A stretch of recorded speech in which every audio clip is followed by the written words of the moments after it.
జనవరి 29 జయ ఏకాదశి భీష్మ ఏకాదశి మహిమ ముఖ్యమైన మంత్రం ఓం నమో భగవతే వాసుదేవాయ నమః ముఖ్య విశేషాలు మరియు ఆచరించాల్సిన పద్ధతులు మంత్రశక్తి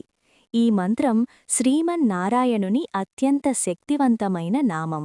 ఉదయకాలం ఉదయం స్నానం చేసిన తర్వాత తులసికోట ముందు జపం చేయడం అత్యంత ఉత్తమం జప సంఖ్య ఈ నామాన్ని 108 సార్లు జపిస్తే పాపక్షయం కలుగుతుంది ప్రయోజనాలు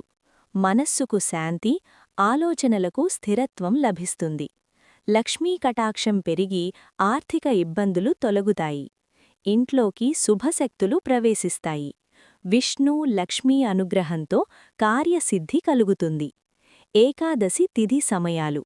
ఏకాదశి ప్రారంభం జనవరి 28 సాయంత్రం 4:35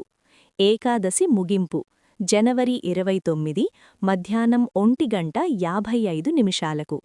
పూజా విధానం మాఘమాస శుక్లపక్ష జయ ఏకాదశి ఉపవాసం మోక్షదాయకం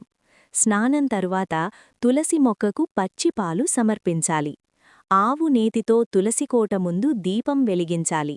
ఓం నమో భగవతే వాసుదేవాయ నమః